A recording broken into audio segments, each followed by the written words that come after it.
We're struggle busing so bad this show started late.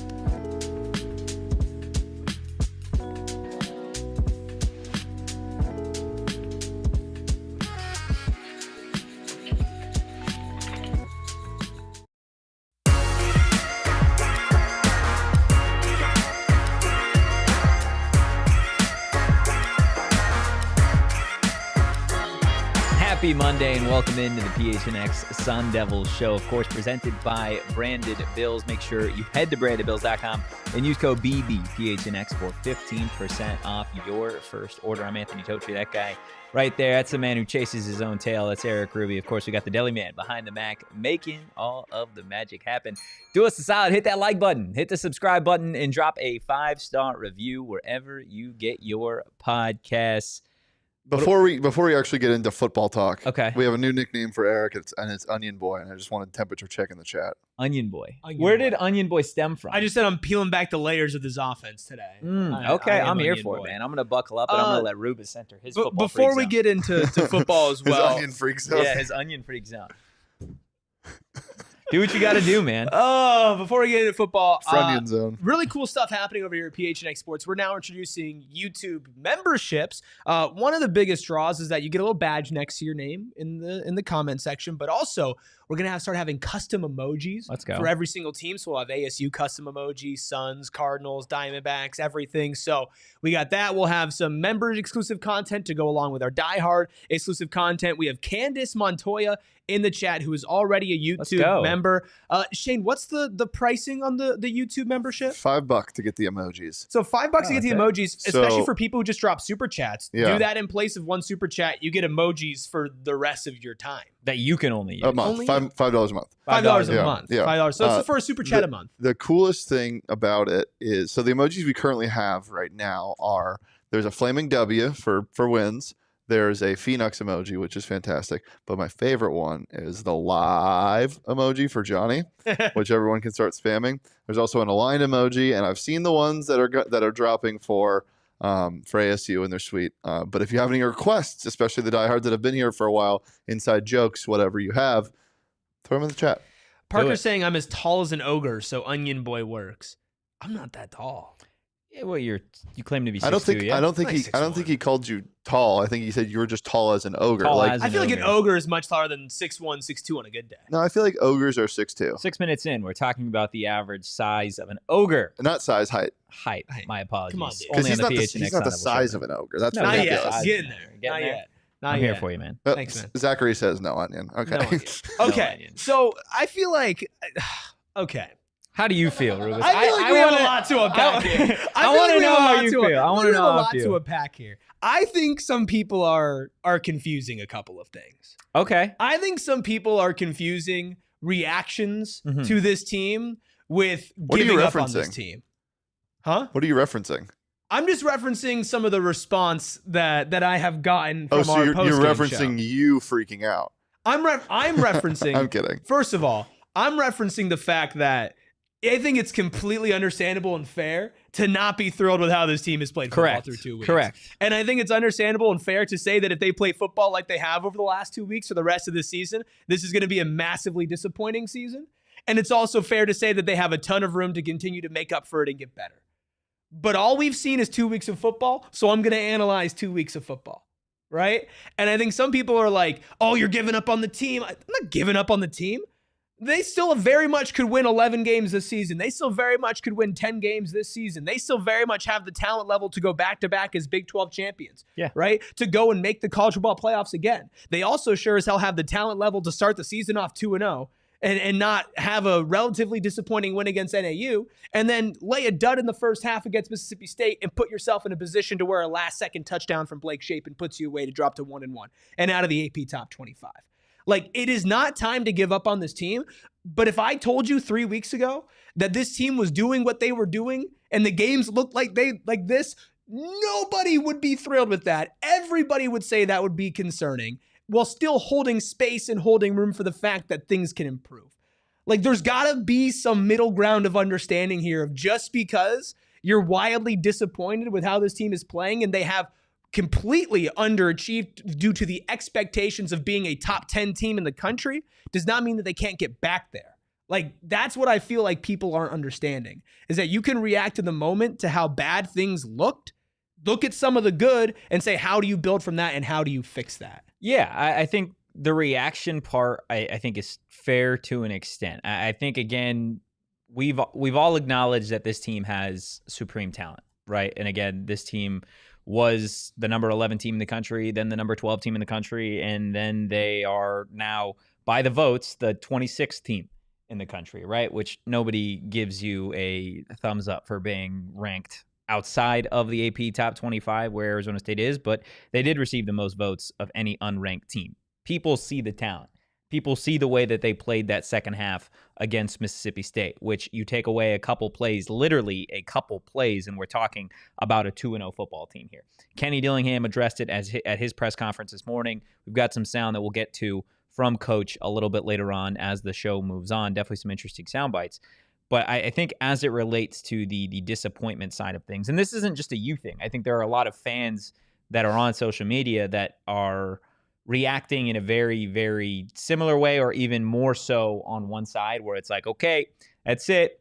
51 years of history now, right? Because, yeah, see, I'm not saying that. No, you're not saying that. Although on the post-game show, you were all over the struggle bus. You weren't even in the bus. You were on top of the bus. You know, like in Napoleon Dynamite where he throws the guy out the window and he was dragging him along the were bus. the one. I was the guy getting thrown out the window. You were getting thrown out the window there. And again, like, I understand the frustration parts of it, right? But watching this game from a pure football perspective, understanding the talent that is on this roster, there are relatively easy fixes, I believe, to get this offense going in the direction that you want to get it. I think after the game, I sat there and I was thinking about it, went back, watched a little bit of the game. And I think based off of what Kenny had said today, there are a couple different reasons why this offense is maybe struggling to the point where we're talking about this offense being on the struggle bus. And I think obviously so much of that gets put on Sam Leavitt, right? He's the quarterback. He is the guy that everybody was saying, us included, is the best quarterback in this conference. We were dubbing him maybe a top 5 quarterback, a top 3 quarterback in the country, and then you perform the way that you did against NAU, which regardless was still a 19-point win, and then the way that he performed specifically in the first half of that game against Mississippi State. What's the issue there? I think a big part of maybe this offensive philosophy that we're watching change and could potentially change back is what Kenny Dillingham had alluded to in the offseason. He had talked about Sam going into year 2 of this system, of this offense. What can the fans expect? What is this ASU offense going to look like? And Sam is going to have a little bit more control at the line of scrimmage, right? Pre-snap. I think you've seen that. I think you've seen Sam get a little bit more control of this offense before a play actually starts. I think, and this goes back to, again, what Kenny had said in the spring, that they are maybe going to have a little bit more early passing downs, that you're going to see Arizona State drop back on 1st and 10 and maybe air it out a little bit more. And I think those things are things, not necessarily Sam having control of the offense, but specifically airing it out on early downs, hand in hand with maybe a play call that is, called to be a shot play, or maybe a play that you're trying to go get a big chunk on. I think it's putting this offense in such a slippery situation to where if you do have a negative play on 1st and 10 with Sam throwing it, or you do have an incompletion, we're immediately behind the sticks. We're immediately staring at 2nd and long. And given what you have talent-wise on this offense with a Jordan Tyson, you realistically aren't going to run the ball on 2nd and 10 or 2nd and long, right? Because what does that set up for you? Let's say you average 3 yards. Boom, you're immediately looking at still a 3rd and long, a 3rd and 7, right? Which is not anywhere where you want to be.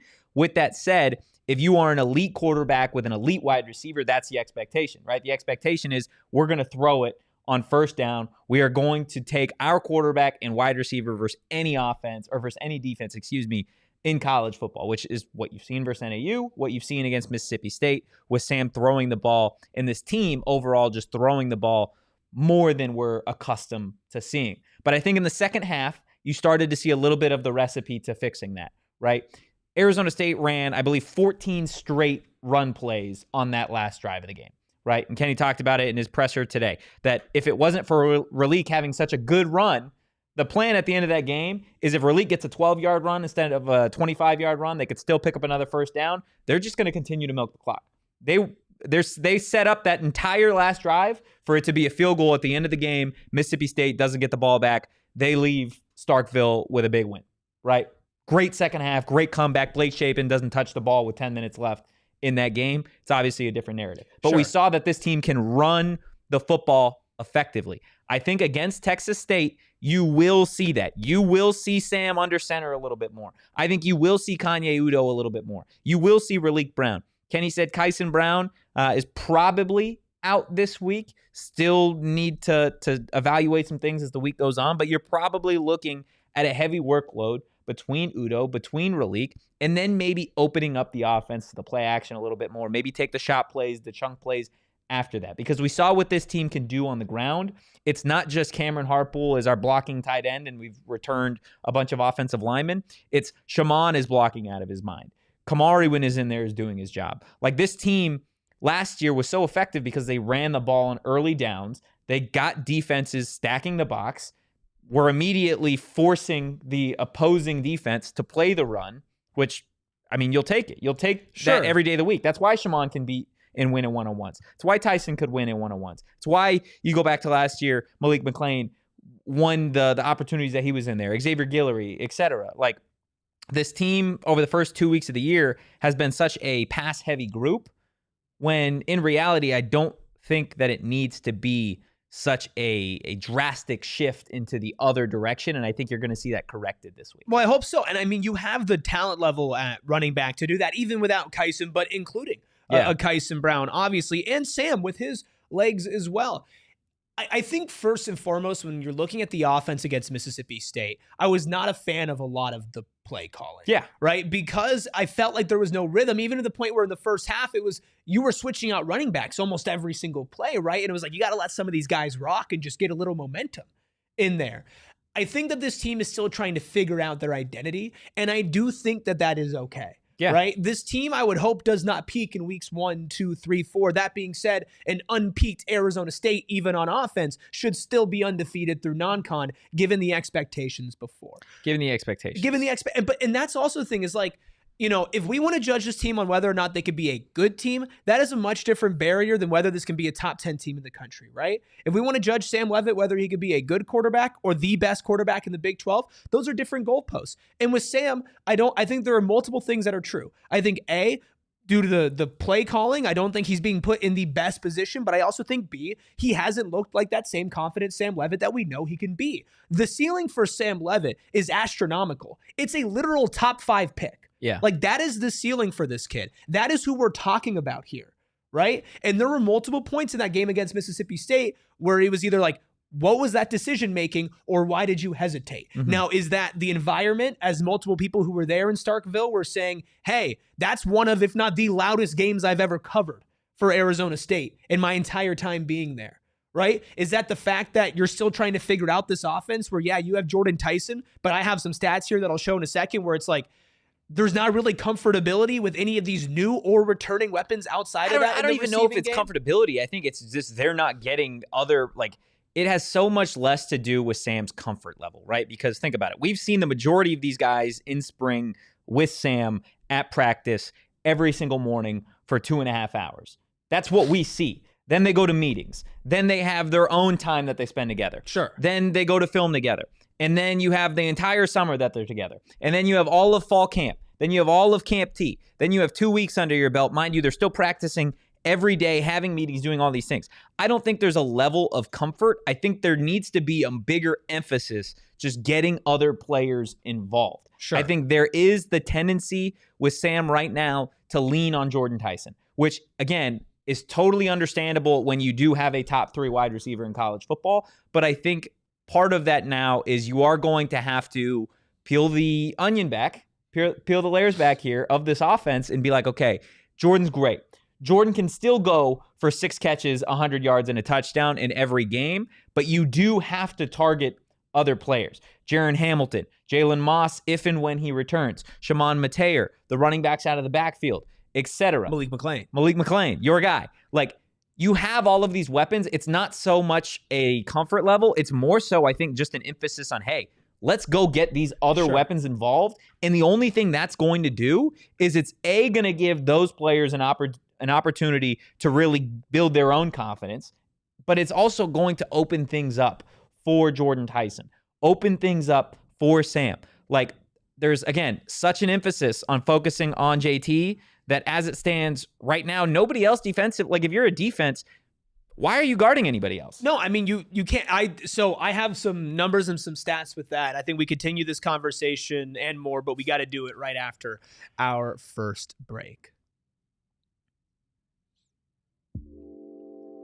Look, Arizona State back at home this week, taking on Texas State. I know you'll be there, but what gear will you be rocking? Well, if you're looking for some new gear, don't look any further than our friends over at Rally House. They're the go-to spot to shop for all your favorite local Arizona team gear with tens of thousands of products to shop from. Now, tens of thousands of products may sound a little intimidating. Well, it's not, because Rally House has it all organized for you, and they're showcasing some of the best stuff that they have. Literally, go to rallyhouse.com right now, type in Arizona State, and you are going to get hundreds of very well-organized pages of nothing but phenomenal Arizona State gear that you guys can rock to the next great tailgate, that you can rock to Mountain America Stadium when the Sun Devils take on Texas State, or any of those Texas schools that Arizona State's going to be seeing over the next several weeks. And make sure you find your local Rally House location and you shop their entire product assortment online at rallyhouse.com today. Listen, you also want to rep your team on your head, and luckily Arizona State has a partnership with Branded Bills, just like we have a partnership here at Branded Bills, and even you and your small business can have a partnership with Branded Bills because they have you covered with custom apparel. I'm talking snapbacks, truckers, fitted, beanies, or tees. They have you covered with performance and style, even to the different materials that they have for different hats. They are all still breathable. They are all still comfortable. They are all still stylish, and they're continuing to up their game. There are some fantastic new ASU Branded Bills hats that you can have out there. Plus, they have partnerships with 40 other universities, a partnership with the Phoenix Suns, and the best part, it's not some national company who's, we're going to try to get a number. No, this is a local company from Mesa, Arizona. You could head to brandedbills.com right now and use code BBPHNX. That's BBPHNX at brandedbills.com for 15% off your first order. Code BBPHNX at brandedbills.com. Again, make sure you hit that like button, you hit the subscribe button, and you drop a 5-star review. Rubus, I'm going to let you get to the graphics that you had the Deli Man cook up here in a second. I do want to, as we continue to talk about the Arizona State offense, things that need to change. Obviously, there's an identity, not an identity crisis, but there still is. That's the problem. I think this team needs to figure out the identity. It's whether they need to be a run team, whether they need to be what Kenny's been in the past, where it is a top 10, top 15 rushing attack that opens it up with a play action, or if it's going to be on Sam's arm for 40, 50 times a game, the way that Baylor rocks with Sawyer Robertson. I think before you decide that, something that is going to help this offense, regardless of which route they go, is being better on third down. This team is 4 of 24 on third down through 2 games. I asked Kenny about it today in terms of, like, what does that do to a rhythm? What does that do to a relatively young quarterback in the grand scheme of things? And he's like, yeah, that's a big issue, right? That's something that you 100% see out there in terms of rhythm. If you're constantly finding yourself in 3rd and 8, 3rd and 7, defense has an easy job, right? You're just going to pass the ball. They can stand at the sticks, do whatever they need to do. And you've seen it for Arizona State, where they've struggled to keep drives alive because they aren't succeeding on the money down. Now, do you run the ball early, then throw? Like, there's so much that goes into that type of stuff. But just being better on third down, setting yourself up better on third down is going to make this offense look a lot better. And when it looks a lot better, it means it's in a better rhythm, which, again, I think this offense is certainly capable of doing. There's just some slight tweaks here or there. No, and I think all the stuff that we have talked about leading up to this over the last 20 minutes also plays into the third down. Sorry, 18 minutes. We spent a couple minutes on Ogres. But when you mention, like, okay, getting ahead of the sticks, not starting on 2nd and 10, well, that's going to make third down more difficult. Yeah. Right?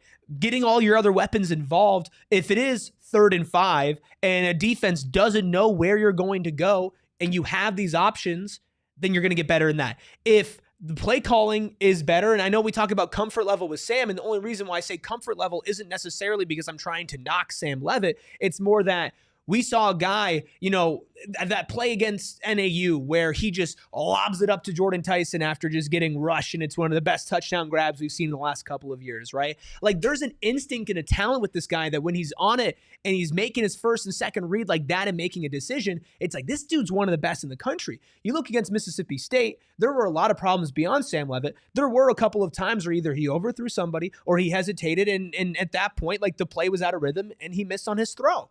And does that mean that he's an awful quarterback and you give up on which Sam I've Leavitt? seen so much about that on social media. It's crazy. People are like, here's the problem is Sam Leavitt. Listen, you can acknowledge that a player has not been playing up to his standards and expectations, but the offense boiling down to just one player, I get that he's the quarterback. That just isn't true. To say that Sam Leavitt is a bad quarterback is egregious through 2 weeks in the year, especially when you look at some of the numbers, the way that he played the first 2 games of the year last year. Sure. He's got more passing yards to start this year. He has got a better completion percentage to start this year. He's got either the same or more passing touchdowns this year through 2 weeks. The only difference is there's a couple more interceptions. Is it better completion percentage? I think He's a better I think it's a 3% better completion percentage. His completion percentage was horrible. Was like last year, 54%. It's like 57. It's not great, but in terms of statistics, like, the only major difference is the turnover-worthy plays, the 3 interceptions to the 1 or 0 that he had through 2 weeks last year. I think it was 0 last week, 3 last year, 3 this year. But I also think that when we were judging Sam Leavitt in this offseason, we were judging him off of the second half of that season and what he did later on when he got in that rhythm. Does that mean that he can't click and get it all going like he was before? No, absolutely. That's all still on the table. Like, improvement for everything is still on the table. This offense being fixed is still on the table. And I'm sure we'll spend an episode on defense this week because there are a lot of issues that we should be talking about with this defense as well. But these are issues that it's like the varying level of degrees is off of what you expect this team to be and what standards you want to hold them to. And I am choosing to continue to hold them to the standard of a top 10 team in the country. And that means that the criticism and the negativity, not that it can't be fixed, not that it can't go away, but is going to be more intense than if I'm saying this is going to be a good team. Rather than this is going to be an elite team, right? There's a difference between being in the 20s and being in the 10s, being a top 4 team in the Big 12 and being the number 1 team in the Big 12. Right? Sam Leavitt being a Heisman contender or the best player in college football, like Graham Rossini called him when he was with us 2 weeks ago, right? Like, there are standards and goalposts that have shifted for Arizona State to where Arizona State is the team that is getting you to tear your goalposts down if you beat them on the road. Yeah. There's a blessing and a curse in that. What? If you beat them, if you're at home. If you're at home and you beat Arizona State. There's a blessing and a curse within that. The blessing is, like, you have the expectations. The curse is you have the expectations and you are under a microscope and you're going to get picked apart way differently than through the first 3 weeks of last year when this was a surprise team that was undefeated through non-con play. How exciting is that? This was quote unquote supposed to be the worst team in the conference. You're going to be judged differently. It doesn't mean that you can't change, improve, and fix these things. And they have the talent, the coaching, and the ability to do all of that. They absolutely do. They just have to go out and actually do it. Shane? Well, I mean, I agree with a lot of what you guys are saying. I think the biggest thing for this offense, though, is when you mentioned identity. That's when my ears perked up because that's the thing. This team doesn't have an identity on offense. They threw the ball 40 some times against NAU and about that. And to show for what? And, I saw somebody in the chat earlier saying Sam is nothing but a disappointment or major disappointment right now. Or no, they didn't say right now. He's nothing but a major disappointment. And that's the problem. Like if you told Sam you've been disappointing this year, he'd say yes. Yeah. He is not a disappointment. He wouldn't. Like, because we know what he can do. And I think, like, when you look at the numbers that Eric's going to bring up in a bit, what stands out is obviously the discrepancies. But what isn't happening that happens with bad teams is there aren't drops. There aren't people not getting open. There aren't, like, the problem lies within the game plan and the schemes. You think of these big prolific offenses that sling the ball, that are fun and fast, like Iowa State's offense has been with the play action, like the Ben Johnson's offenses in the NFL. And what do? It's not because they have these big wide receivers that run sub 4.3s. They don't have these crazy tight end targets that can get wide open. They don't have a bunch of burners. No, they have good players that can catch the ball. Amon-Ra is great at many different things. But what do? They set up the run, and all of their long plays come from play actions and short attack passes, which I think could absolutely benefit this offense. Yeah, Knights in the chat said it's something along the lines of it's clear that Scat was the identity of this team, which I don't necessarily agree with because, yes, Scat had a crazy year. He was also given the ball 293 times on the ground. You could look at any of the rushers for Arizona State last year. Sam Leavitt, on his own, averaged 4 yards a tote. Kyson Brown averaged 4.8 yards a tote on 73 carries. DeCarlos Brooks averaged 4 yards a tote. Jeff Sims averaged 4.2 yards a tote. Raleek Brown averaged 4.7 yards a tote. Jason Brown, on 8 carries, averaged 8.3 yards a tote. So, yes, Scat, production-wise, did such a phenomenal job, but every single player I just listed off, if you give them the ball 3 straight times, you're just running for first downs every single opportunity. Now, obviously, you're going to lose part of that. Scat averaging nearly 2.2 more yards per carry than some of those other backs. But still, this team was effective running the football last year, whether it was Scat, whether it was Kyson, whether it was DeCarlos. This team last season had an identity, and it was they were going to run up the middle, and it was up to you to stop it. And if you put too many guys in the box, if you committed too hard to the run, perfect. That's when we'll let Sam be Sam. Maybe make some off-schedule throws. Maybe keep you honest with his legs. Throw it to JT. Throw it to Shaman. Do all those different things. I'm sorry. Seth Jones in the chat. I'm sorry, man. Says, I woke up Sunday morning feeling like my wife left me. Always knew it was possible. The way it happened ripped me apart from so high to so low. Okay, can we take a breath? ASU losing to Mississippi State in week 2 is not like your wife leaving. That's not what he's saying. He just says he feels like that. He feels like his wife left. He doesn't say his wife basically Did you left him. check? Did you make sure that she hasn't left you? Is everything at home okay, Seth? Yeah. Listen, I think it's understandable if people are going to say, "Oh, Cam Scadaboo was this team's identity," and I think that I don't think it's understandable. I think it's completely understandable. It's understandable for somebody that didn't watch this team. But I think it's understandable for somebody to say that. Am I saying that that's the factual truth? No. Again, it's the same way that right now this year that Sam Leavitt and Jordan Tyson could be your best players, but those two players individually or whatever cannot be your identity. That's not what makes great team great, right? What makes great teams great is the entire team. And the entire team for Arizona State stepped up beyond just running the ball on defense, but on offense. But the defense was locked down, shut down. The secondary was great. Like, sure, we had some worries about the defensive line, but they were good enough to get the job done, right? When you look at this team this year, maybe it's not the fact that, okay, we lost Cam Scadaboo, we lost our identity. But I think separate from that is, okay, we're still trying to form a new one. Whether it's because of Cam Scadaboo or not, and I think it's lazy, people are going to point to Cam Scadaboo and blah, blah, blah, blah, whatever. I think it's more so on what internally is this team doing to figure their stuff out rather than, okay, well, they're screwed for the rest of the season because Cam Scadaboo's not coming back. Yeah. This team, we did not spend the last 7 months talking about how good this team is going to be in the post-Cam Scadaboo era. To be like, oh, 2 games in, because Cam Scadaboo's not going to come back, we're screwed. That's not what's happening here. But that doesn't mean that there aren't some things that need legitimate change. And I promise we're going to get to my numbers here. I promise. Do you We've promise? been teasing. The onion's been getting peeled back slowly but surely, and we're going to peel it back even more. It's Onion Boy and Totri, and we'll be back right after this break. I'm telling you, that rips.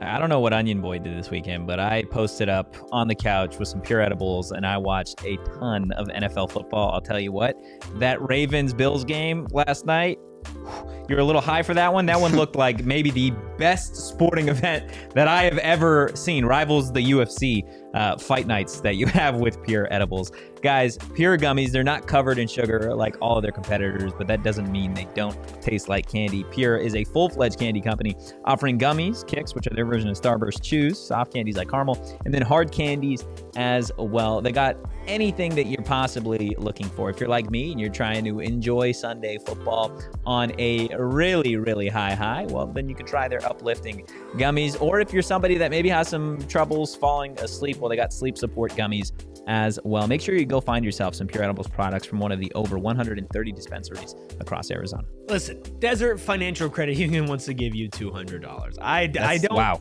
I don't really know how else to say it, right? When you talk about a credit union that's committed to giving back to the community and sharing success with its members, a lot of people say it, but who does it? Desert Financial does it. Literally want to give you 200 large ones. And for more than 84 years, more than 85 years, at this point, probably more than 86 years, Desert Financial has been Arizona's largest, most trusted local credit union, dedicated to creating exceptional experiences by giving back to the community and providing financial solutions that just make lives better. They're committed to their members and their community, and I can testify as being a part of those community and those members for my entire life, my parents' entire life, and of course my grandparents as well. DFCU's been in my family. Make sure that they're in yours too. When you open up a free checking account online, get $200 in bonuses. Get started by visiting desertfinancial.com/200. Hit the like button. Hit the subscribe button. Again, drop a 5-star review wherever you get your podcast. Rivas, you want to get into your numbies? Yeah, so let's just kind of take a look at things and boil some stuff down, because when we talk about optionality and who's being used and comfortability and play calling, I think all of this can kind of boil down to this. So let's look at overall Arizona State's receiving statistics through 2 games. 35 receptions for 339 yards, 9.7 yards per reception along at 23 and 3 touchdowns. Okay. Is it air raid worthy? No, but it's fine. Right? Yeah. It's fine. Okay, so That would be solid for a game. for a game, That'd be really good for one game. for a game, Not for right? 2. Not for 2. That'd be great for 2 Be a games. great game. For 2, not so great, obviously, right? What about just Jordan Tyson? What is Jordan Tyson's statistics out of that? Well, he has 209 of those 339 yards, 18 receptions for 11.6 yards per reception, 23 for the longest and 3 touchdowns. So he accounts for all touchdowns, the longest, over 50% of the receptions, and over 50% of the Which yards. is what you'd honestly expect from Sure. probably the number 3 wide receiver in college football. Sure, yeah, you want him to be extremely Number 2. productive. Huh? Number 2. You're right. The number 2 wide receiver in college football. Sure, right? But then you're looking at this offense, you're saying, okay, well, why is the offense struggling? Well, what about all the other weapons? This is literally everybody else who has caught a pass outside of Jordan Tyson through 2 games. 17 receptions for 130 yards, 7.6 yards per reception, along a 22 and no touchdowns. Still not awesome, but not the end of the world, right? No. Like you're like, oh, we can get better, right? But what if you take the running backs out of it? Yeah, not good. Non-Tyson wide receivers and tight ends through 2 games for Arizona State University. 4 receptions for 29 yards, an average of 7.3 yards per reception, along of 20, which means the one Shimon Mateer reception for 20 yards accounts for over 2/3 of the non-Jordan Tyson receiving yards for the wide receivers and tight ends. 0 touchdowns. Malik McClain, he has 2 catches, and Cameron Harpool has 1 catches. Those are the entirety of your non-Jordan Tyson wide receivers and tight ends that have caught a ball through 2 weeks. I should have made another graphic with just non-Tyson wide receivers. One catch, 2 yards. Or two catches for Malik McClain. I think he has like 5 yards. It's not good. No, it's not good. bad. It's not good. And again, to be really fair, bad. caveat, Jalen Moss basically hasn't played. Jalen Moss practically hasn't played, and you also have to factor in that the adjustment in the second half of that Mississippi State game was we're just going to run the ball and force them to stop. Yeah, us but to you run played the ball. NAU. Like, I don't care about that. No. That's 100% right. But we're going off of realistically 3 halves of football, not 4 there. But again, I just think that you look at it. Are there the reasons? Sure, but if I told you through 2 games, Jared Hamilton didn't have a it's not reception, good. It's not good right? enough. It's not good enough. Shimon Mateer has 1 reception for 20 yards. And Cameron Harpool has 1 reception for 4 yards. Malik McClain has 2 for 5. Like your second leading receiver is Kyson Brown, 6 for 72. Your third leading receiver is Raleek Brown, who's averaging 3.8 yards per reception at 23 yards. Now you look at NAU, right? Okay, huge Malik McClain play. That was taken back for a penalty. Huge Raleek Brown play. That was taken back for a penalty. These are receiving yards. These are receptions, right, that are outside Jordan Tyson. That makes these numbers look a whole lot different. Yeah. But the reality is what the reality is, and if Arizona State wants to win the Big 12, this cannot be a theme. This cannot be something that we are talking about later in the season. They've got to spread the love while still, of course, giving Jordan Tyson the lion's share of targets, and he will make his mark. But you got to find a way to get everybody else involved too. That is a non-negotiable for the talent level of this team. 100%. You 100% got to get the wide receivers and tight ends and the running backs even more involved out of the backfield. I saw people earlier in the chat talking about Hines Ward and Charlie Ragle and some of these coaches. Like, pump the brakes, dude. Yeah, like, their involvement in the offense has nothing to do with Hines Ward. Like, this falls on play calling. This falls ultimately on Sam distributing it. But, like, it doesn't fall on the wide receiver position coach for these other wideouts not getting involved. Like, that's pretty ridiculous in my mind. You have a elite wide receiver coach in Hines Ward. This is more so, like, again, and I think now that we've gone through 2 weeks, you see the sample size of this offense and what it looks like. Like, I think the coaches are aware of what needs to change at this point. Like, this coming week is your opportunity now to show the fan base that you have made those adjustments. Absolutely. That after this week, there is no more conversations about what's the identity of this team. And in all honesty, like, if you're going to have issues with your offense, if you're going to have issues with your defense, if you're going to have identity crisis issues, now was the time to do it. Mississippi State was the time to do it. NAU was the time to do it. Heck, Texas State is the time to do it because it really starts to count when you get Baylor. That's when all these games matter. When the conversation of going back to the Big 12 championship, the conversation of CFP and conference dominance, that's still a couple weeks away. This coming game against Texas State is your opportunity now to say, you know what, we've gone through 2 games. We understand what we have at wide receiver with Jordan Tyson, while also acknowledging that we have a handful of running backs that are very, very talented. We've got several tight ends that are dual threat guys that are capable of blocking the big and uglies up front and also being able to be athletic weapons. Now's your opportunity against Texas State to be like, okay, we're going to be balanced this week. We're going to get Jaron Hamilton involved. We're going to get Shimon Mater a little bit more involved in the passing game. Maybe we see Raleek a little bit more in the passing game this week, right? 2 weeks ago, this guy had a 75-yard touchdown called back. I don't care if it was for a screen or not. Like, this is the game where all the stuff that everybody's panicked about third downs, about maybe throwing the ball 40 times a game as opposed to maybe being a little bit more balanced. This is your opportunity to throw that all out the window against Texas State at home. Yeah, I mean, you quite literally don't have a choice, right? If ASU goes out and, lays another stinker in their second game at home against a non-Big 12 opponent, and somehow they lose this game against Texas State, they enter Big 12 play under 500, which, for the record, I don't think is going to happen, but I also didn't think they were going to lose to Mississippi State either. At that point, there's going to be, people are going to freak out about this team. People have already freaked out about this team. But that's the thing is, and while I am probably closer to that than anybody else here in this room, I still think that there's room to worry and be concerned, but also have faith in Kenny, which I do. Anybody who's talking about Kenny, I've seen some people talk about Kenny. It's like, oh my God, calm down. Calm down. Anybody talking about the coaches, calm down. Anybody making overarching statements on Sam Leavitt, calm down, right? These are all things that can be fixed. You can point out that there is a problem, and let's go and let's fix it against Texas State. Let's get right. Let's build on the positives, which there have been plenty of positives. They have just been overshadowed by the negatives. Do you remember Kenny's first game as an OC at Oregon? No. Do you remember what that game was, Shane? They got their teeth kicked in by Georgia, 49-3. Oh, yeah. In that ball game. I do remember that Bo game. Nix looked atrocious. Yep. In that game. 173 yards. He was the team's leading rusher with 37 yards.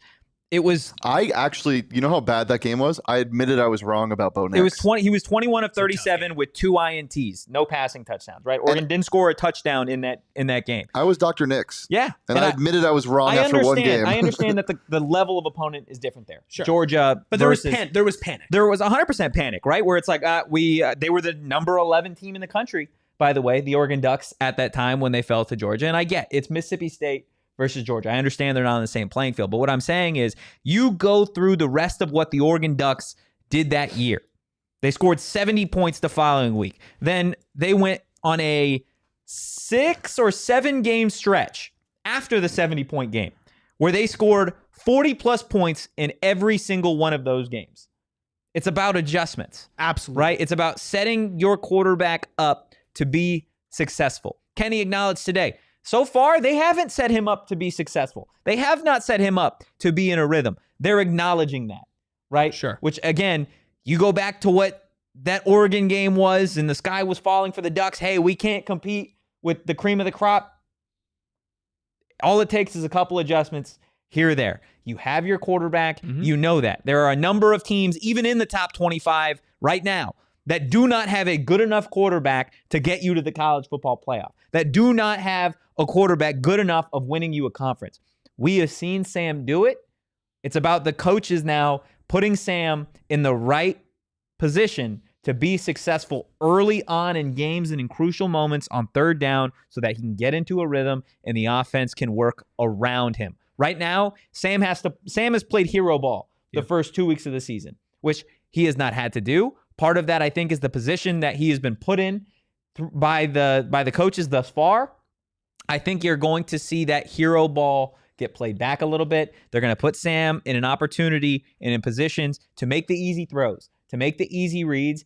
And then when Sam needs to go make a play, go let Sam make a play. Sure. And he has the absolute ability to do it. I think this basically sums it up for me with Arizona State right now. Before we take a break, hear from Kenny. We don't even have any more breaks, man. Yeah, we do. Do we have another break? Mm-hmm. No, we don't. We do not have another break, my guy. Yes, we do. Oh, now we do. Yeah, we didn't this morning, but now we do. We do.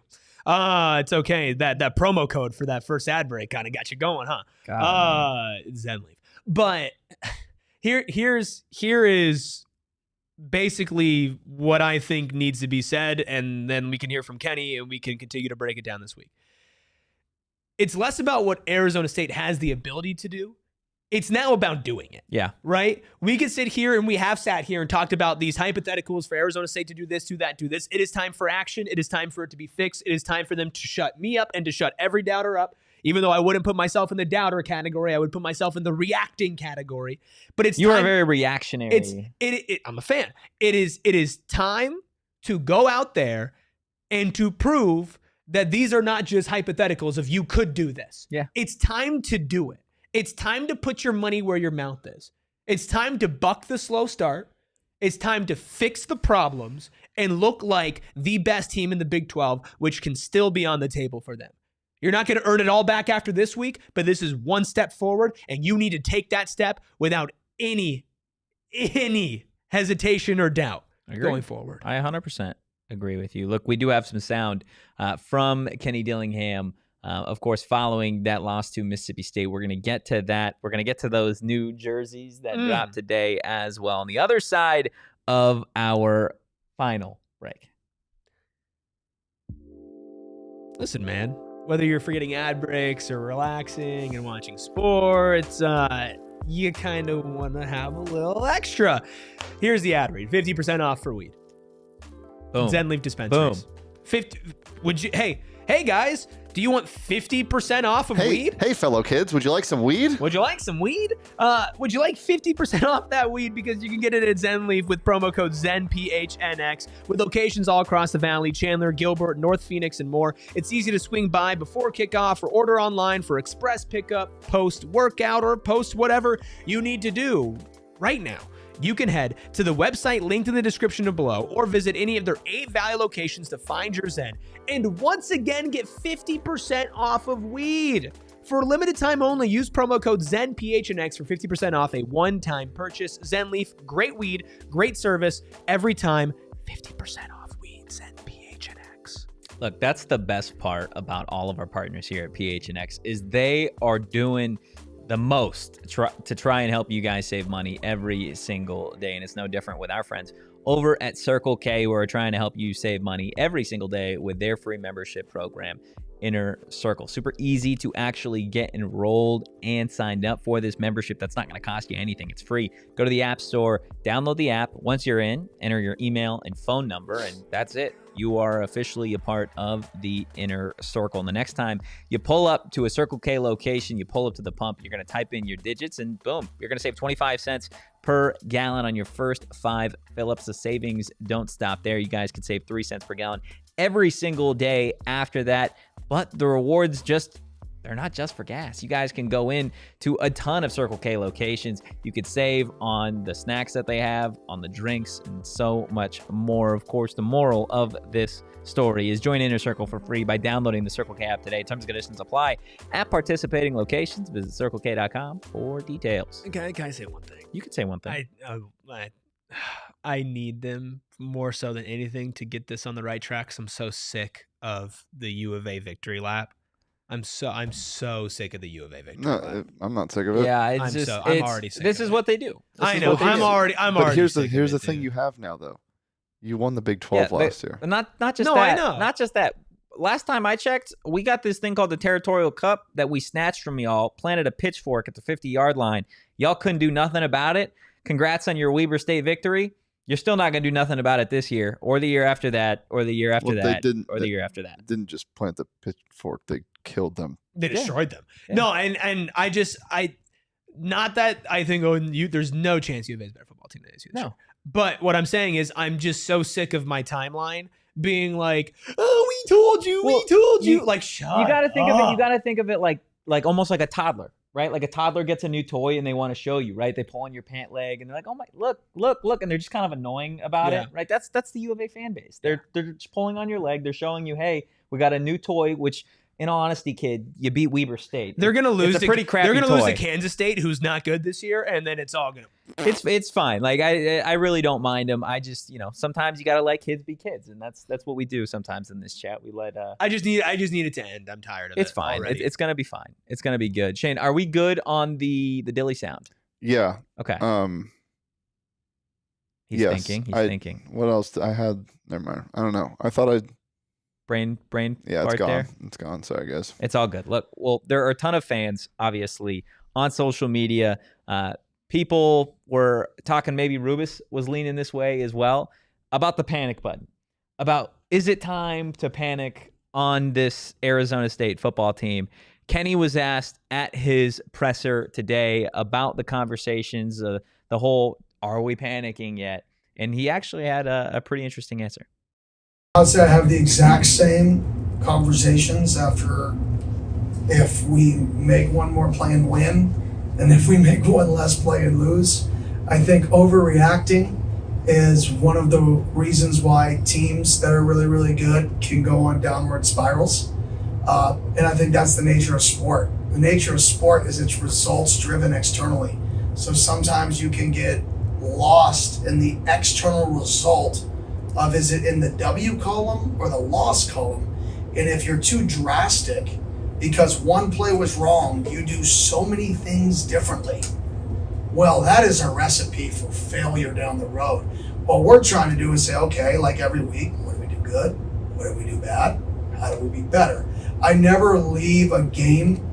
The emotion after a game is based off winning or losing. I never show up on Sunday, and the win or the loss has zero effect on how we approach the next week. It has zero effect on how we approach what we got to get better at. Because there are 7-10 plays in the football game that could have flipped that game into a win for us. Just like that. And if we won that game, I probably don't get asked that question.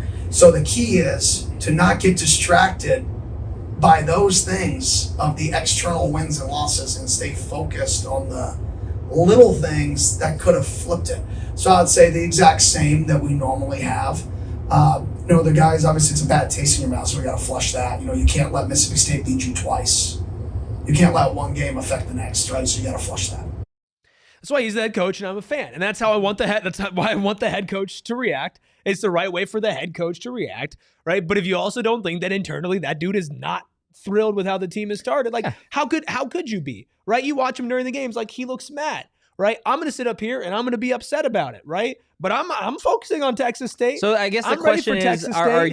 are you at? If the panic button's in the middle of the floor. Oh, I'm close. First of all, not close to the panic I button. want to know where you're at now, and I want to know where you were at about 9 p.m. on Saturday.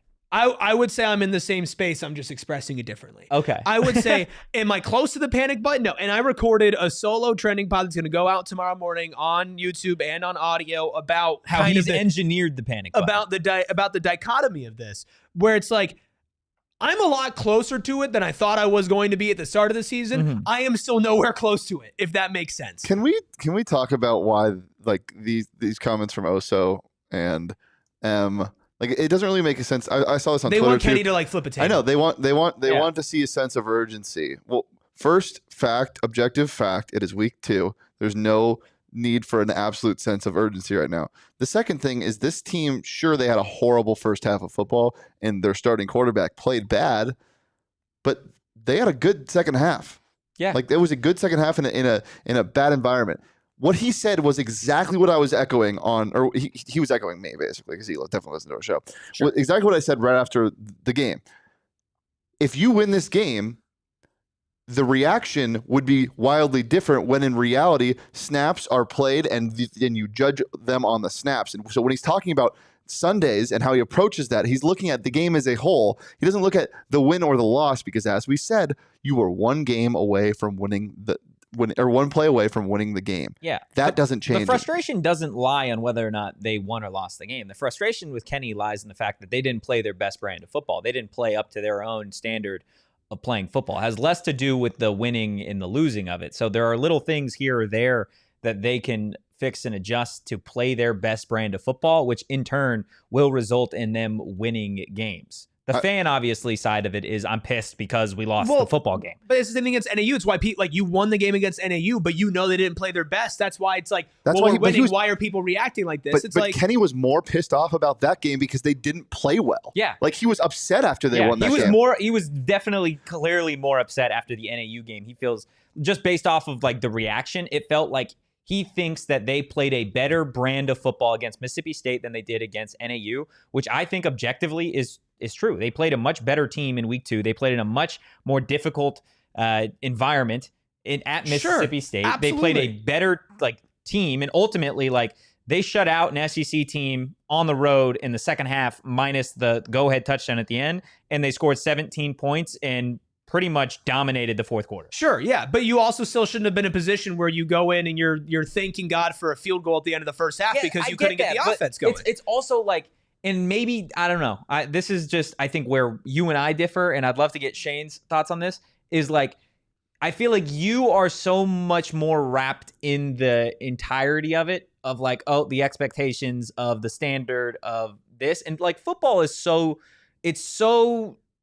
different. I don't need to explain that to you, but you go back to last year, how many close games that this team won down the stretch. We talked about it all year long. This team didn't play a perfect game until Iowa State, right? Sure. Yet at the end of the day, they were still they set themselves up to be in the college football playoff and win the Big 12 championship. If a couple of those games go differently, then we're talking about, wow, they had a really good year. Not great. They were 6-6, 7-5. They went to a bowl game. Scott had a really good year. Sam looked awesome. Whatever. Above expectations, right? But they got better as a football team every single week. New wrinkles, new things. You saw players develop week over week. I think the thing for you, because you are clearly more frustrated with the L that they took on Saturday than what happened against NAU. Absolutely. Because they lost the game. Because after NAU, I'm like, these are things that needed to be improved on. But objectively, they played a better football game against Mississippi they State. didn't play anywhere close to where they should have been playing. You're right, but again, improving off of that is not. But that's what I'm saying is you're more wrapped up in the the standard and the expectation. The final picture. The expectation for this team now that we have set and that the team has set is this is a top 10 team in college football. Correct. They've got a Heisman, maybe 2 Heisman candidates at quarterback, Correct. wide receiver. They're the Best reigning conference top 10 champions. defense in the country, which clearly has not been the case. But- even though the run defense was great in the second half. But you're evaluating that off of 2 weeks of football. I'm evaluating that off of what I've seen while also leaving space that can change. I'm not going to not react to what I saw. No, I'm not saying not Like- react to it because you think I'm happy that they lost this game. No, absolutely not. But at the end of the day, they looked more like Arizona State in a loss to Mississippi State than they did against NAU week 1. Yeah, but they still didn't look like where they needed to be, and that's where the No, but frustrating again, part that's what is. you're saying is where they need to be. It's a different Yeah. year. It's different, man. They could go out against They Texas have State. the number 12 But look, next to their name. They could go 2 days ago. They could go play Texas State and they could win 60-0, and it could still be they could look like ass against Texas State and win 60-0 because Texas State is what they are as a football program. Then they could go play BYU the following week and they could win 21 or Baylor. They could win 21-20, in a much better football game. And it's like, it's a roller coaster of how this whole thing goes. Sure. You can't, not all wins and losses are the same and that you could take from it. But at the end of the day, like, again, man, we talked about this before, man. Like, when you spend, and we can talk about, expectations aren't real and we can change this and we can add qualifiers this and, don't hit the panic button. Can they get better? Sure. But at the end of the day, if ASU lost 3 more games because 3 plays went differently last season, we're in a completely different spot. Yeah. Like, wins and losses are not some, like, non-important, non-factor. But it's where the loss is coming is the biggest reason why it's not like it's not time to worry about where they're going to be in week 13 because the loss happened now. And here, so this is what I'm talking about. Losing is not good, but playing, like he says, I'm confused. Losing but playing good is okay.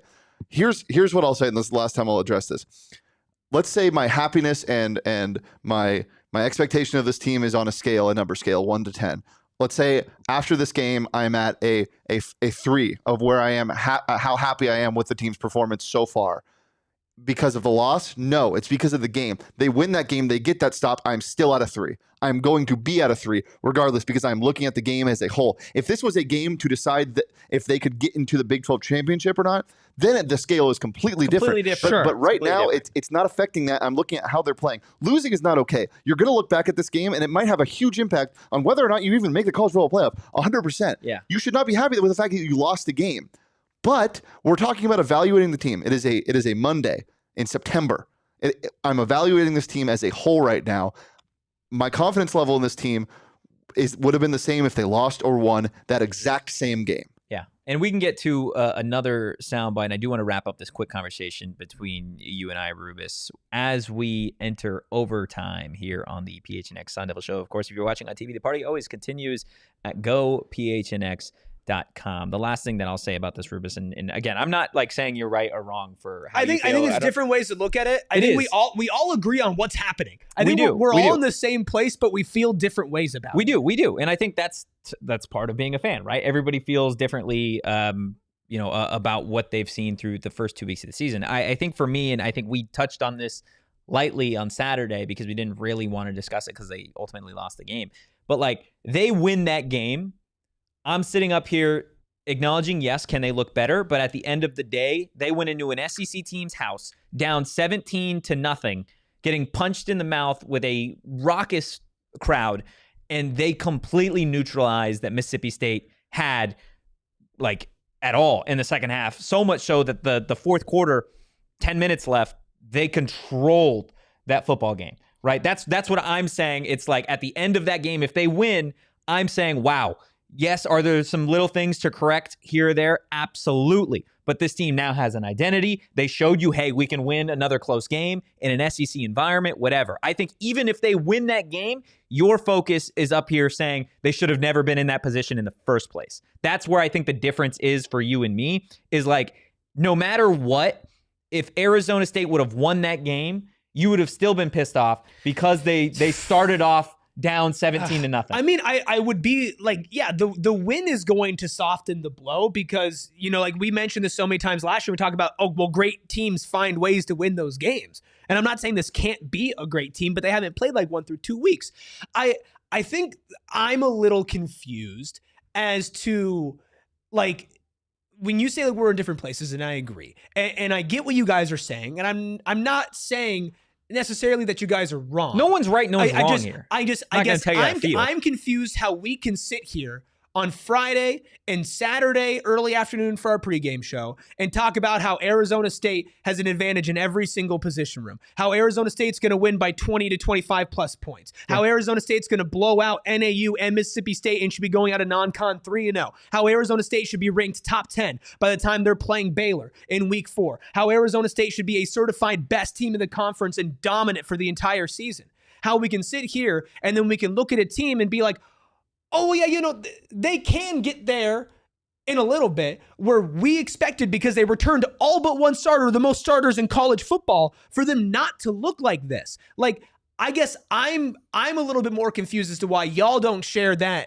same level of like, hey, this is like this currently is not okay, while understanding that I'm not hitting the panic button because I don't think either one of us is saying that, like, it's not okay. Dude, like it needs to change. Yeah. I thought we just spent an hour on the adjustments that need to be made. Yeah. This team doesn't have an identity. It's embarrassing how horrible this offense is, and your quarterback is nowhere near to what he's doing. It's all very, very bad, Ruby. The first 2 weeks were horrible. It was an embarrassment. But it is week 2, and we can only do what we can do right now, and that is move on and look at the adjustments. And I'm ready to. I am so ready. It's unacceptable. For Texas State. It's unacceptable. I'm so ready for Texas State. Like I need that in my veins. I wish they played tomorrow. I wish they played tonight. I wish they played Sunday. I think it'd be a lot of. I think again. This narrative around the team is going to change and flip so much throughout the season, but that's, again, why the game is played at the end of the day, right? We could sit there all week long and say that Arizona State's the better team. They're ranked number 12 in the country, and they should dominate this game, and then they go out there and Mississippi State looked like the better team in the first half. They made a couple plays here or there, not to have coach speak, but and ultimately they won the game. That's why the damn game is played at the end of the day, right? How many teams were supposed to win that didn't, right? Florida was the number 13 team in the country. USF walked into the swamp and won that game. We're talking about USF as if they're a win away from being a top 10 team in college football if they go win at the U. Alabama wasn't supposed to lose week 1. They got the brakes blown off them, and now Florida State's looking at a top 10 team in college football, right? Like that, it's all conjecture. It's the reason why they ultimately play the game. So yeah, am I upset that they have looked the way that they have? No doubt about it. Am I also acknowledging that it's week 2 and there were things to actually that we saw from that Mississippi State game at the end of it that are okay, you're in a better place than you were at the end of week 1, and you have an opportunity now to showcase everything that you've learned and put on display through 1 week, through 2 weeks, and go get right week 3? Yeah, absolutely. I think that's ultimately where it's at. And I think, again, so much of the frustration that the fan base that I've seen on social media is with Sam Leavitt in the offense and what that's looked like through 2 weeks, specifically in the first half of that Mississippi State game. Kenny was asked today at his press conference how Sam has responded, specifically following the last 48 hours since that loss. Yeah, I think he's been great. He's come in, he's gotten to work, showed up yesterday, went back to work. I think, everybody doesn't have great games every game. The dude's unbelievable. I wouldn't trade him for any other quarterback in the country. That's the quarterback I want to coach. That's the quarterback that I have complete faith in. So I think for me and him, there's really no difference. Let's get back to work. And I've called some horrible games, absolutely atrocious. We played Georgia year 1 at Oregon, and golly, did I not set up Bo Nix to succeed that game. I absolutely set him up to fail. So it's part of, being elite and being a high-level player is the expectation so high. And I think for him, that's the fun part is we're gonna bounce back. We're gonna do a better job giving them plays to get in a rhythm because we haven't done that yet. So, like I said, I don't know if it's really not him. It's us. It's us as a staff. I got to do a better job getting him to play up to his potential, and that's my job. I mean, he acknowledged it, right? It's up to him and Marcus to put Sam in a better position to succeed. You don't get to where you are right now based off of one person. And we always talk about this with quarterbacks. You're going to get all the credit and you're going to get all the blame. Sam Leavitt is going to be who we all expect him to be, which is an NFL-level quarterback, a first-round pick, and somebody who's going to succeed in the NFL. Yeah. This is the life. This is for better and for worse. You are going to get absolutely picked apart, and you're going to get blamed for everything, and then you're going to get a ton of the credit, if not all of it, when the team is going great. Yeah. Right? That's just the way that it is, and it's our job to make sure that we acknowledge his part in it, but also understand that there's about 15 other pieces to the puzzle that have been missing and not fitting. Yeah. And I'm glad that Kenny's been saying that, but I will say this, I don't want to hear over the next couple of weeks Kenny either say that the other guy outcoached me or that I put my players in a bad position. And I know that he's probably taking a lot of blame that doesn't necessarily individually fall on him. But we got to get to the point here where it's all right, that's fixed. And I think we all agree to that. That's just got to be better. Yeah. You got to put your guys in better positions. The team needs to be better. You got to be better coached. You got to play better. We have not even spoken about the defense today because that's not what the topic is. But there's a lot about the defense that needs to be talked about as well. But this is, I believe, one of the best coached teams in the country. This is what I believe is one of the most talented teams in the country. I do believe that this could be the best team in the Big 12 and a college football playoff team that can make some noise. It's a tough standard to be held to. Welcome to your new world of expectations where people tear down field goals and tear you apart. That's the world of being one of the Big 12s and one of college football's best. Look, football is a game by game basis too. Like the narrative has not changed with this team for us. The expectations were the expectations. They have fallen flat on their face. Can they adjust? We'll see. And that's what we're talking about. We have confidence that they can adjust because of the staff and what we've seen in not just the past 3 years at ASU, but also Kenny's entire career of coaching football. That's what the narrative is we've had confidence in the coach the entire time, and we have confidence that the players can bounce back. Like M says, I'll give you the benefit of the doubt with the crowd, though. If you weren't there, I can't even explain how loud it was. So if you're going by a game-by-game basis, I think a lot of this had to do with the fact that they were, one, not prepared for Mississippi State as a whole. They either overestimated them, their heads got too big, or underestimated them, their heads got too big, and or they weren't ready for the actual sound. I don't think they were ready for the environment. This team hasn't. This program hasn't played in an SEC environment, and they've never won in one. They've never won in an SEC and this is something that I mentioned on the trending pod that'll come out tomorrow. Is when you look back to last year, right? Your first road test of the season, Texas State. That was a loud environment. Wasn't this? But it was a loud environment, right? It was their Super Bowl, and it took that team some time to adjust. Your first road game in the Big 12 against Texas Tech. Massive environment out there in Lubbock. They got nothing better to do, right? They lost that game. Right? And they didn't look great and they made mistakes. So that was the first time you're like, man, they really kind of shot themselves in the foot. And that's the reason why they lost that game. Right? There might be something to say of there's going to just need some time for this team to work into what we expect them to be, which is not what we thought was going to happen at the beginning of the season due to the returning production. But somebody even brought up Clemson, who was losing to Troy for a majority of that game, but they did eventually come back and win, but they didn't look that great. And those two, Clemson and ASU, are returning the most talent in college football. This team might just need time, and that will end up being okay if that is the case. And by the time that you're playing Iowa State on the road in Ames, that you're playing Colorado at the end of the season, that you're playing in the Territorial Cup, if it's, hey, Arizona State's back to being a top 20, top 10 team in the country and putting themselves in position to win and play in the Big 12 championship. Again, if this is a stepping stone and one small step back to take a bunch of steps forward, then that's fine, right?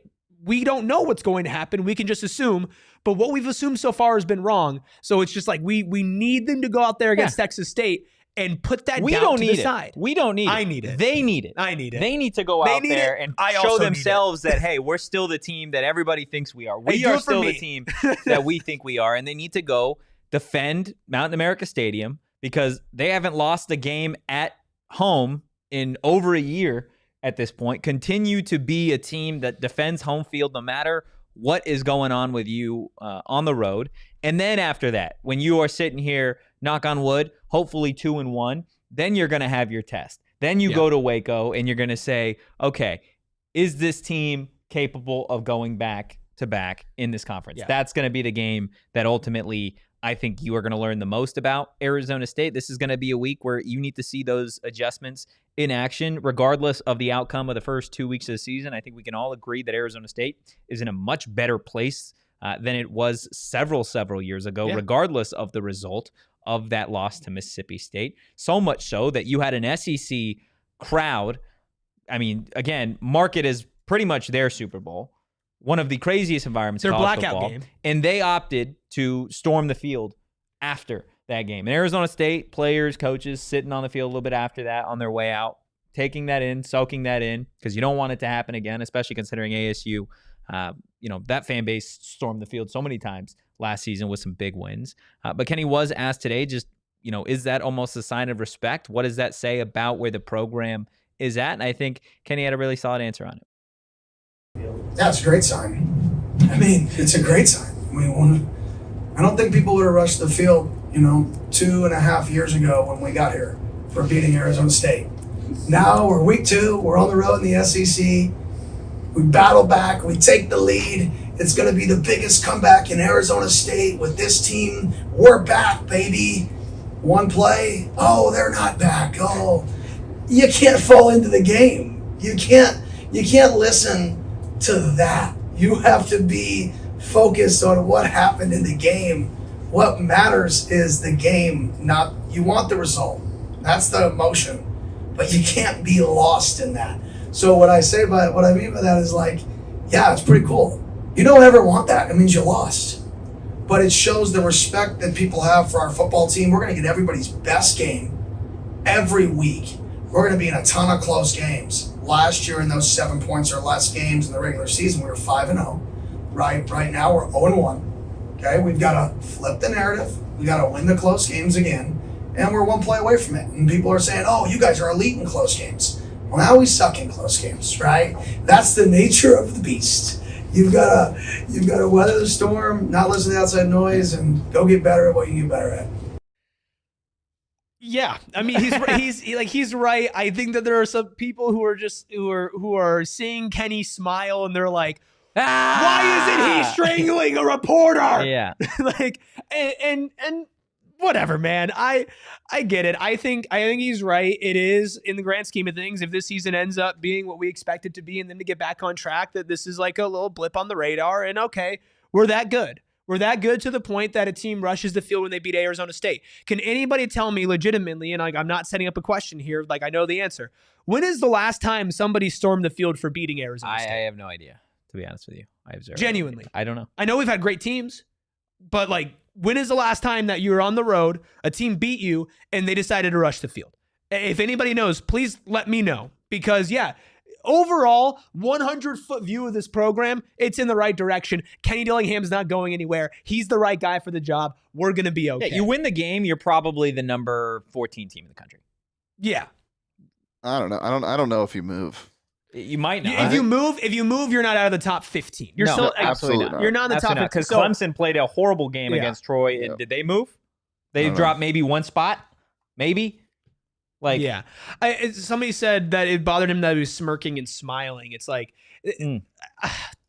you had a bad day at work. You're supposed to just go the rest of the week pissed off, like frowning. Like, you also don't know Kenny. Yeah, Kenny. I promise you, if you think that he went back after that game and was like, "It's okay, guys," like that's trust me. You know why he's probably happened. smirking, smiling, and laughing? Is because he's probably going insane. Yeah, no, he's already gotten out probably a ton of that negativity, or like not negativity, but like, yo, we need to get this together. We need to get this shit together. He's also smarter than all of us as it relates to football. That is true. I think he knows what he's doing with this program. I don't know. He texts me sometimes asking for advice. Should I run it right here? Should I throw it? Oh, sorry, Coach. I was working. Yeah, sorry, Coach.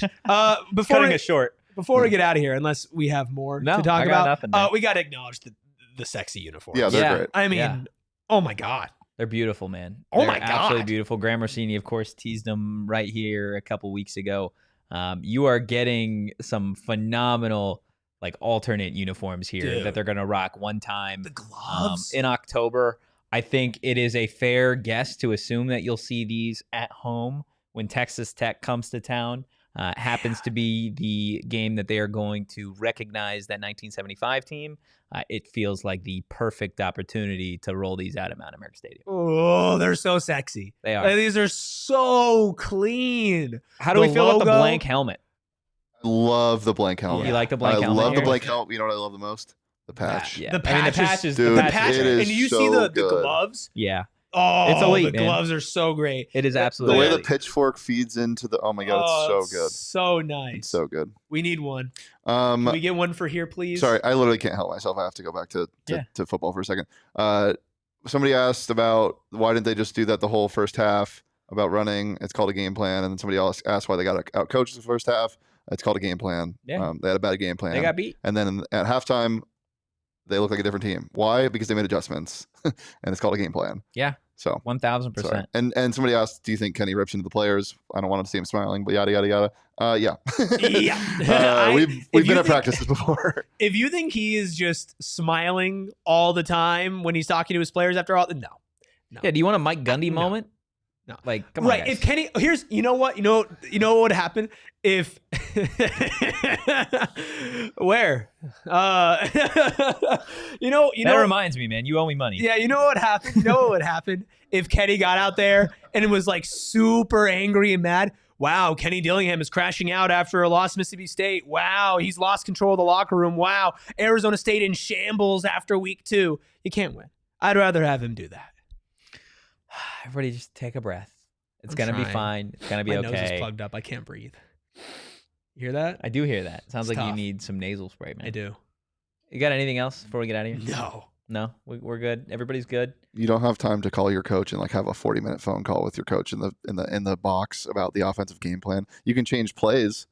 You can't change a game plan one drive at a time. Let's all just take a deep breath and relax. It's gonna be fine. They're 1-1. It matters in conference play. Now, here's the thing: if they lose to Texas State, it's over. Oh, Legitimately. I'm not even going to entertain that I'm No, gonna I'm conversation. not get- either. But I am somebody going asked it. to- Somebody asked the question. I am going to probably not. I won't make it to the post game show. I will You not make almost it to didn't the make it the post-game first show. time, man. Yeah. No, I was fine. Guys, that's going to do it for today's episode of the PHNX Sun Devils Show. Make sure you Joe hit that got like your button ass. That's and the crazy, Joe. subscribe button on your way out. If you're running, don't stop. Wherever you get your podcast, drop a 5-star review. If you enjoyed today's content, want to keep up with the Sun Devils, give the show a follow at PHNX_Sun Devils. You can follow me at Anthony_Totri. You can follow Ola Onion Boy here at Erik Ruby. That is Erik with a K. You can follow the Deli Man at Shane Deef. Just trying to be rational, but also critical as always, but apparently not critical enough and not rational enough. So I think I should just shut up. And we'll see you guys on Tuesday. In the meantime, go Devils. Peace. We all silly like the mayor.